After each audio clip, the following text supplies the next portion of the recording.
noble mushroom family, welcome. Today we're talking about a very special mushroom. I'm here with some of the species of the Hericium genus, and today we're going to be talking specifically about lion's mane mushroom, also known as Hericium erinaceus. These mushrooms come out in the fall season. They are saprobic and parasitic.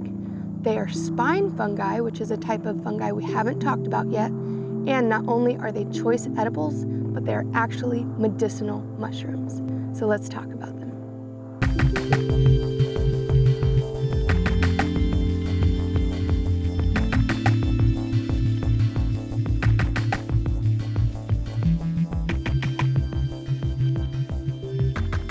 So right here, like I said, we have a couple different species of Hericium. Before you get nervous, I wanted to show you that this, although it does look like poison ivy, is in fact not poison ivy. This is what's called fragrant sumac. You can tell the difference between this and poison ivy if you look at the leaves. And so each one has a leaflet of 3, like poison ivy, but this top one actually doesn't have a stem, where with poison ivy, it has a long stem that connects to the bottom 2. Additionally, the fragrant sumac also has these rounded lobes up top. So this is not a toxic plant. It's actually called fragrant sumac because if you crush it up and smell it, it smells delicious. It's like lemon. So as I move this fragrant sumac, I just want you to know that it's not poison ivy and I'm not handling poison ivy. Okay, so now that we have a really good look at what's going on here.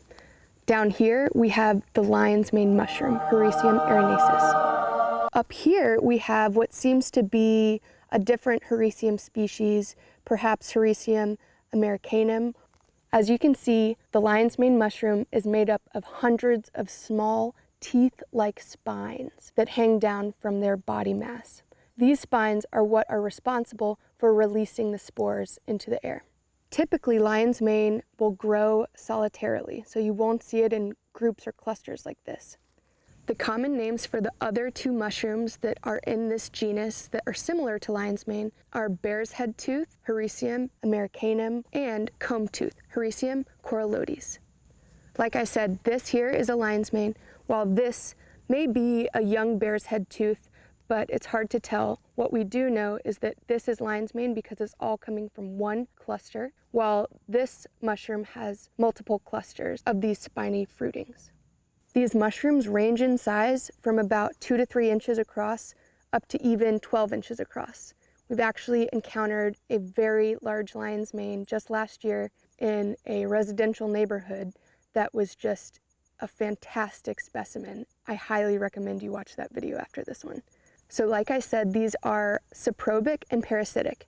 You see here that these are saprobic because they're feeding off of a log, which is dead wood. But sometimes, like in our video where we find that giant lion's mane, you can actually see that they are parasitic on live trees.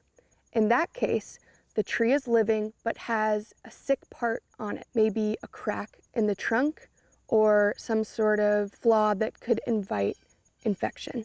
And so there is where lion's mane might show up and eventually start to hurt the tree as it takes nutrients from the tree. Lion's mane mushrooms love oak wood. So if you find yourself in an oak forest with a lot of different oak trees around, maybe it's just recently rained, maybe it hasn't, be sure to be looking around on fallen logs and be sure to be looking up because they can also grow on knots and wounds of trees. So like I said, these come out in the fall season, but that does really depend on where you are climate-wise. For instance, if you live in a cooler place, these might come out earlier, like toward the summer season. But if you live in a warmer place, these could even keep coming out into the winter months. Lion's mane, you'll find, is actually not a common mushroom, so it is exciting when you can find it. But with that said, it is commonly cultivated. So a lot of times you can find lion's mane at a specialty food market, or you could actually even buy lion's mane grow kits for your countertop. I will say that if you're planning on log inoculation, lion's mane compared to shiitake and oyster is not as reliable, so won't always produce fruitings. But like I said, countertop grow kits are great for lion's mane, and sometimes you can find them in stores. Now, among Hericium species, they are all edible. They have no toxic lookalikes, and some of them are even medicinal. Lion's mane in particular has been used in traditional Chinese medicine for over 1,000 years. Just now, Western medicine is starting to take a look into the lion's mane mushroom for its medicinal properties. So far, we know that lion's mane can help with nerve cell growth, it can help with our immune systems, and it even has anti-cancerous properties.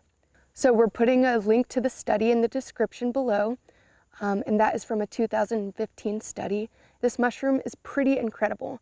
It actually has proven to help people with Alzheimer's disease and has even helped reduce the growth of cancerous tumors. In addition to lion's mane being a fantastic medicinal mushroom, like I said, it's also a choice edible mushroom, as well as these other Hericium species. Hericium species tend to have a seafood-like flavor, so if you cook them, a lot of times if you use lemon, it will bring out that seafood flavor. Ben and I in particular have created some lion's mane crab cakes with this mushroom that were just delicious, because a lot of people compare the flavor of this mushroom to crab meat or lobster meat.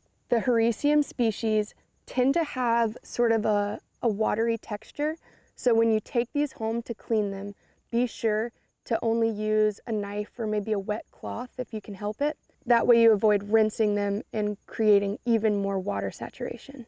What we like to do is if these are pretty wet, like maybe after a big rain, we'll just dry saute them to get some of that moisture out before we add any fat. So these mushrooms in the Hericium genus will all start out white when they're young, as you can see here.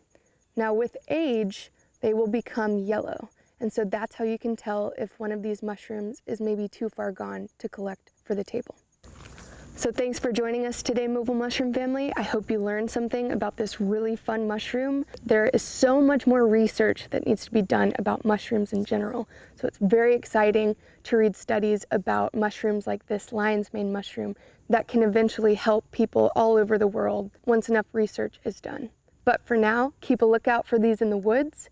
You can buy them at some specialty food stores or even have a grow kit on your countertop at home. So thanks for watching. Be sure to like and subscribe. Also, don't forget to check out our Instagram and our TikTok and our website with daily blogs all about these sort of things in nature. Like I said, we'll have a link to the study from 2015 below if you'd like to read more details about how lion's mane is medicinal.